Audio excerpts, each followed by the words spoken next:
Witam Państwa bardzo serdecznie na moim kanale kulinarnym. Dziś ugotujemy bigos.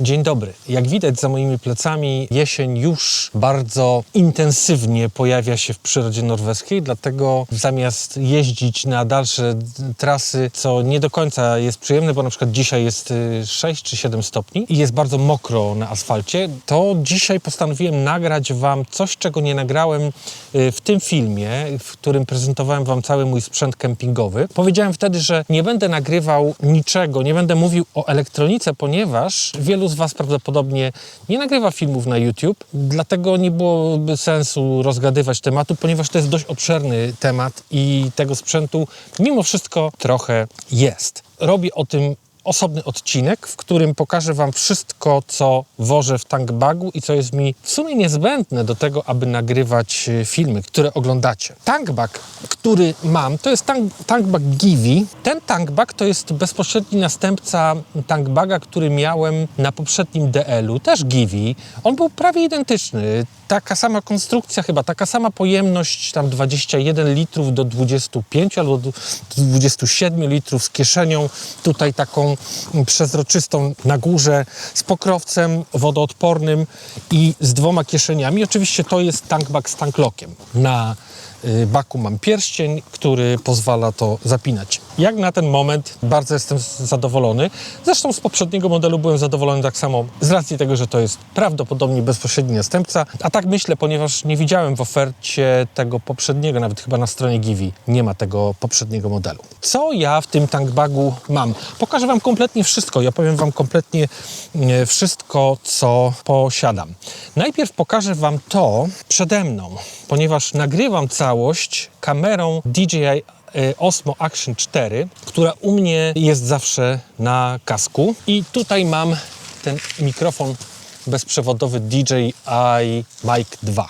Tutaj mam statyw, taki selfie stick od DJI, który był w komplecie Adventure Combo i taki tripodzik od Joby Gorilla, jakoś to się chyba tak nazywa. Druga kamera, która jest u mnie na kierownicy, to jest GoPro 9. Ja już rozkminiałem to w jednym z filmów, dlaczego akurat taka zamiana. Powód jest złożony. Głównym powodem wymiany mojej poprzedniej kamery, bo pamiętacie, na tych starszych filmach GoPro 9 było na kasku, GoPro 8 była na kierownicy, ale z racji tego, że tu faktycznie jak się jeździ w Norwegii i wjeżdża się na jakąś górę, na przełęcz, co chwilę występuje, to temperatura bardzo mocno spada. Moja GoPro 8, mimo tego, że miałem i baterie oryginalne i zamienniki, to niestety te baterie w takich ekstremalnych sytuacjach wszystkie potrafiły pokazać, mimo tego, że były naładowane w 100%, wszystkie potrafiły pokazać, że mają 0% baterii. Po prostu kamera się wyłączała. I nie wiem, czy to kwestia baterii, czy samej kamery. W każdym razie decyzja zapadła wtedy, żeby kamerę wymienić i przy okazji zdecydowałem się na to, żeby przetestować kamerę DJI ze względu na ten bezprzewodowy mikrofon, który mam podpięty. Ja potem Wam pokażę, jak mam to podpięte do kasku. Tutaj jest mikrofon krawatowy. Ten sam, dokładnie ten sam, który miałem w poprzednim kasku. On jest zamontowany tutaj z boku. Nie wiem, czy to dobrze widać, mam nadzieję. I teraz tak, mam ten kabelek, który idzie od mikrofonu. Do tego jest przejściówka z zakończeniem TRS, ponieważ oryginalnie kabel jest TRRS. I ten mikrofonik, bo tu jest wejście jackowe na samej górze. Teraz może nie być różnie słychać, ponieważ nagrywa ten mikrofon dosłownie. I ten kabelek wchodzi tutaj w to gniazdko i mikrofon ja przypinam tutaj. Kurczę, jak mi ciężko to zrobić, ale on jest przypięty tutaj do paska. Tu pod ręką mam przycisk włączania tego mikrofonu i po prostu wtedy, kiedy chcę gadać, to naciskam go i się nagrywa. I teraz tak, jeśli chodzi o baterię, do DJI w komplecie Adventure Combo miałem taką ładowarkę i w sumie są to 3 baterie. Bardzo szybko się ładują, ta ładowareczka jest bardzo mała, one są bardzo niewielkie i ja to mam u siebie tutaj, w tej kieszeni. Tak, ja to wszystko wyładuję, a potem sobie to zapakuję. Do GoPro 9 mam baterię jedną zapasową i to jest ta bateria biała Enduro. W samej kamerce również mam tę białą baterię, czyli mam do GoPro 2 bateryjki. W zupełności wystarczają. To są te baterie bardziej odporne właśnie na niskie temperatury i dłużej trzymają. Mają chyba wyższe napięcie, tak mi się wydaje. Nie wyższe napięcie, tylko wyższą pojemność. Tak, zdecydowanie. Bardzo polecam. Chusteczek nie będę opisywał.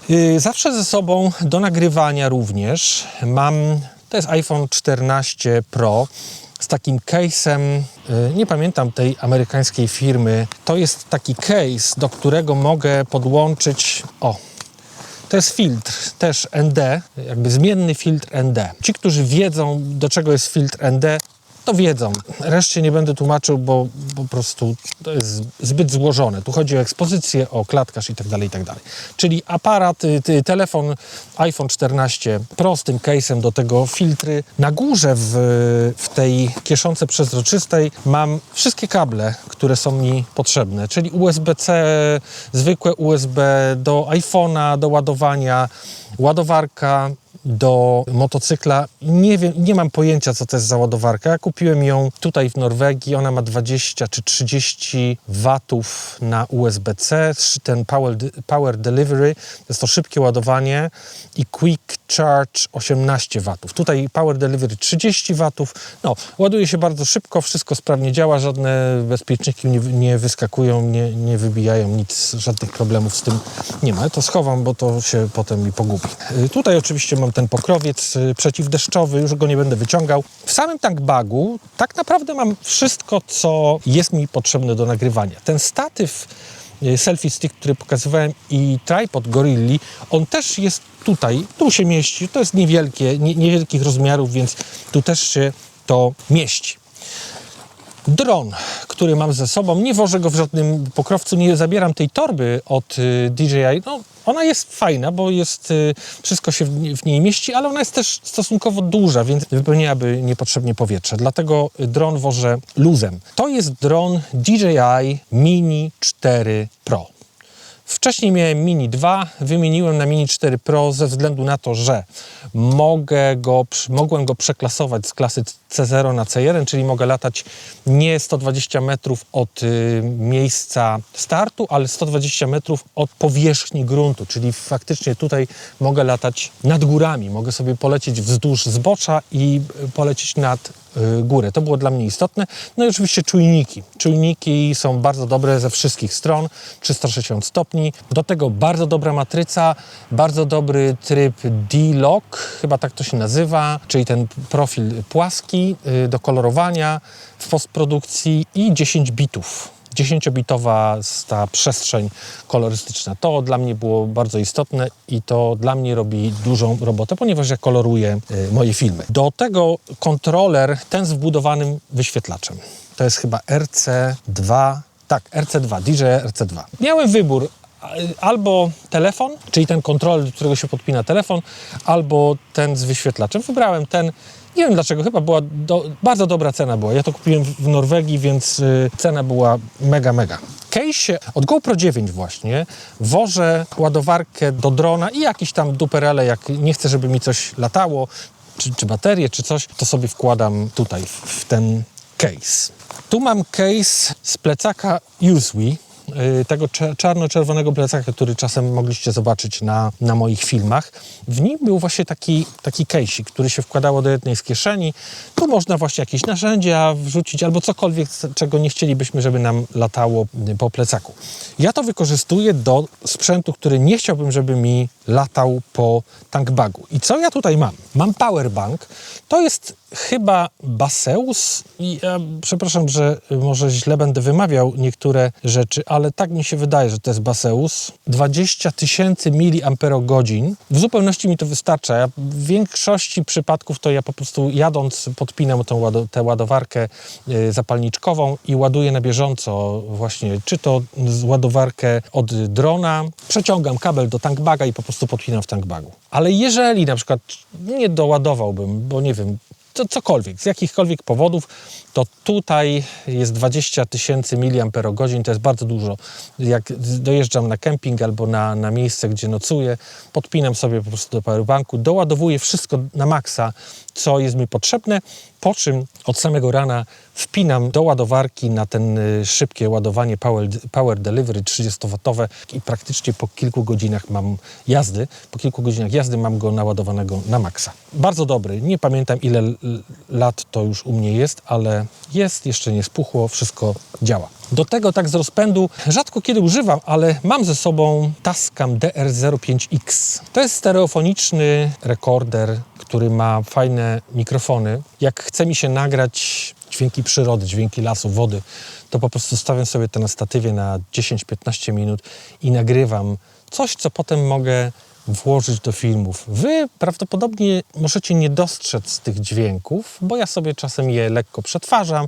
One są bardzo w tle, po prostu gdzieś tam drażnią wasze zmysły. Mam nadzieję, że drażnią pozytywnie. Jak jeszcze nie miałem tego mikrofonu, który mam w tej chwili przypięty, bo nie jest podpięty, on jest bezprzewodowy. Ale jak tego mikrofonu nie miałem, to podpinałem sobie mikrofon krawatowy tutaj do wejścia tu. I nagrywałem, mając w kieszeni, nagrywałem z mikrofonu krawatowego na kablu właśnie do tego rekordera.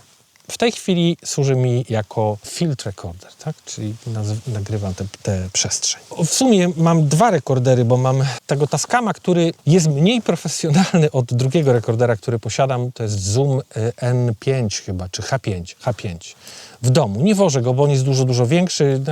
Jest mi potrzebny do nagrywania, jak nagrywam jakieś chóry albo coś tam, to jest mi on potrzebny. Ale od niego mam taką gąbkę, która też pasuje, działa, to jest taka, chroni przed powiewami wiatru. Od tej samej firmy, z której mam filtry do telefonu, ten filtr ND, mam taki uchwyt, pokażę wam jak to działa, to jest coś takiego, o. I tu jest gwint, nie wiem ile to jest cali, ale to jest gwint fotograficzny, że mogę przypiąć do statywu i na statywie po prostu mam, albo działa to jako grip do filmowania, jakbyśmy chcieli mieć wygodniejszy chwyt, to można sobie go przesunąć tutaj, o. I mamy taki, tak jak aparat fotograficzny. Nie jest to niezbędne, ale jest wygodne. I tutaj mam taką paczuszkę z kartami SD. Wszystkie mam dokładnie takie same karty, Samsung Evo Plus.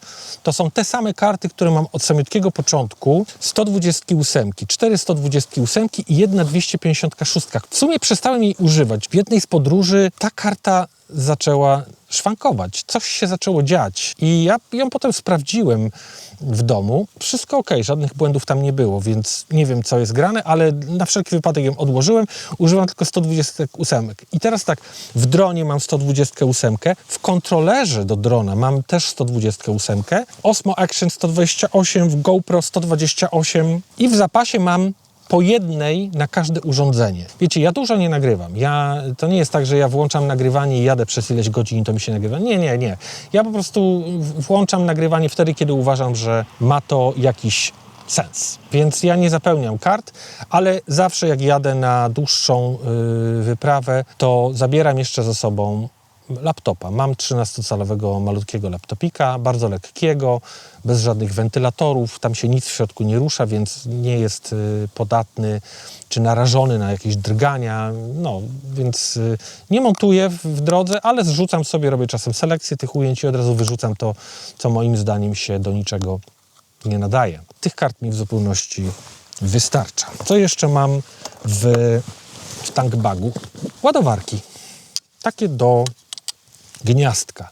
Jedna jest ładowarką USB-C, druga jest ładowarką zwykłą. Ta jest od iPada, 10W, a to jest ładowarka Samsung, która ma chyba 25 watów. Mam jeszcze, jeżeli zabieram ze sobą laptopa, to mam jeszcze ładowarkę do laptopa, która jest ładowarką USB-C również, 30 watów albo 35 watów. Nie pamiętam dokładnie. To jest w sumie cały mój sprzęt, który używam do nagrywania. Czego jeszcze nie? Aha, tu jeszcze mam. No właśnie. Tu jeszcze mam jedną rzecz. Nie wiem, czy to będzie widać. To są filtry ND do drona. ND16, ND64 i ND256. To są, tak jak ten filtr szary ND do telefonu, do iPhone'a, tak mam filtry szare ND do drona. Do czego służą filtry ND?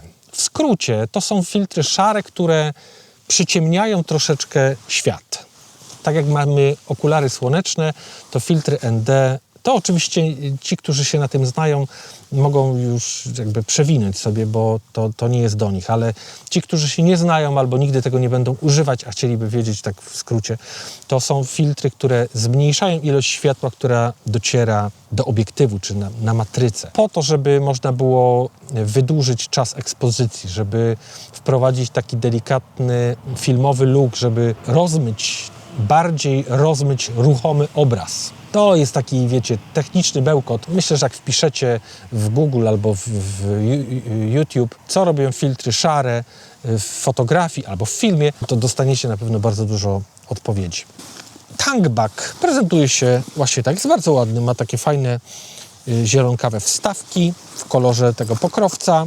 Na zameczkach też są wstaweczki takie. Jest też pasek, którym można przypiąć te dwie szlufki i chyba założyć sobie na ramię. Ja nigdy tego nie używam. Zawsze jak już to biorę, po prostu to w rękę. Mam nadzieję, że ten odcinek jest wystarczający dla tych, którzy są zainteresowani tym, co mam w tankbagu, czym filmuję. Nie mam wiele sprzętu, ponieważ nie chce mi się tego wszystkiego, wiecie, gromadzić, pakować do tankbaga, zastanawiać się, czy mi starczy miejsca i cały czas myśleć o tym, żeby to wszystko naładować, żeby to było sprawne. Wiecie, mnie się po prostu czasem nawet nie chce włączać kamery, bo po prostu chce mi się jechać albo stać, albo siedzieć i po prostu podziwiać świat i doświadczać czasem ciszy, a jak mam włączyć, nagrywać i jeszcze coś powiedzieć, nie wiem, czasem tak mnie nachodzi taka myśl, żeby nagrać takie odcinki tak dla siebie zupełnie, bez uwagi na to, jak one będą odebrane, ale nagrać takie filmy, w których po prostu nie powiem ani słowa, w których będzie po prostu seria ujęć z muzyką moją. Nie wiem, zobaczymy. Nie mam pojęcia. W ogóle wielu z Was subskrybuje mój kanał. To jest zastanawiające, bo jest Was dzisiaj, czyli w połowie października, jest Was około 2000, a często filmy obejrzy tylko 25% z Was. Całkowicie rozumiem, bo możemy nie mieć czasu, możemy nie mieć ochoty, ale wiecie, ja bym chciał być coraz lepszy. Chciałbym wiedzieć, co Wam się podoba, albo co Wam się nie podoba i dlaczego Wam się nie podoba. Dajcie jakąś informację zwrotną, co lubicie w moich filmach, co Wam się w nich najbardziej podoba, co Wam się w nich najbardziej nie podoba. Ja zdaję sobie z tego sprawę, że odpowiedzi będą bardzo różne, w zależności od każdego z Was, ale mimo wszystko jakaś może wypadkowa, jakaś średnia, może będzie, więc spróbujcie coś mi napisać, bo różne rzeczy mi chodzą po głowie. Tutaj w Norwegii bardzo inspirujące jest to, co widzimy, to, co możemy nagrać. Ja troszeczkę jestem taki podłamany, jak potem oglądam te ujęcia, które nagrałem i zdaję sobie z tego sprawę, że nawet w połowie nie widać na kamerze tego, co ja widziałem na żywo. No masakra, bo jednak kamery GoPro, czy tam kamery, te action kamery, one mają bardzo szeroki kąt, mają bardzo małą matrycę, ta głębia ostrości jest ogromna. Wszystko jest ostre, wszystko jest małe. Tylko pytanie, czy ta jakość jest istotna? Czy dla Was, nie wiem, może bardziej istotne jest, żebym z sensem gadał, albo w ogóle nie gadał, albo żebym więcej napisów umieszczał, albo no, nie wiem, naprawdę. Ja, jak to ktoś kiedyś powiedział w którymś z filmów, w komedii, wiem, w Rejsie padły takie słowa: nie można być jednocześnie twórcą i tworzywem. Dlatego jest mi ciężko stanąć obok i odpowiedzieć na to pytanie, ponieważ jestem za głęboko w tym. Dlatego bardzo Was proszę, napiszcie coś w komentarzu, co Was interesuje, co Wam się podoba, co Wam się nie podoba, czego byście oczekiwali od tych filmów. Bardzo Was proszę o jakąś informację zwrotną, bo to bardzo nam pomaga, czyli mówię w imieniu wszystkich twórców internetowych, większych lub mniejszych, bardzo nam pomaga informacja zwrotna, ponieważ mimo tego, że ja zawsze powtarzam, że robię to dla siebie, to jest dla mnie, ja mam mieć fan. No to jednak czasem się okazuje, że ten odbiór i ten wpływ, który moje filmy, czy to, co mówię, właśnie może istotniejsze jest, że to, co mówię, często ma dość duży wpływ na niektórych z was. I to też jest dla mnie, dla nas spora odpowiedzialność, żeby nie wprowadzić was w błąd, nie powiedzieć czegoś albo nie pokazać czegoś, co was zmyli, co spowoduje, że zrobicie coś, co okaże się błędem. Dlatego mimo wszystko, mimo tego, że robię czy robimy to dla siebie, to jednak wpływ jest i trzeba się z nim liczyć. I mimo wszystko myśleć o tym, że ktoś to ogląda. Dlatego może ugotujemy bigos. Nie. Ach, jejku, ale jest pięknie. Chłodno, lekki wiaterek. Cudownie, tu jest cudownie. Dobrze, dziękuję bardzo za dziś. Myślę, że w najbliższym czasie może być tak, że będzie troszkę więcej takich odcinków gadanych, niejeżdżonych. Na pewno jeszcze będzie odcinek o całym sprzęcie do spania. Namiot, śpiwór, mata i poduszka, ponieważ wielu z was napisało do mnie prywatne wiadomości, że chcieliby, żeby to dokładnie pokazać z bliska i opowiedzieć wszelkie wady i zalety, albo zady i walety. Dlatego taki film na pewno się pojawi. Jeśli macie jakieś pomysły, co jeszcze chcielibyście wiedzieć, co uznacie, że jestem w stanie wam przekazać, to śmiało napiszcie w komentarzach. A na dzisiaj bardzo wam dziękuję i życzę miłego dnia i pięknej, złotej, polskiej jesieni wam. A sobie życzę pięknej, złotej, norweskiej jesieni. Do zobaczenia. Cześć.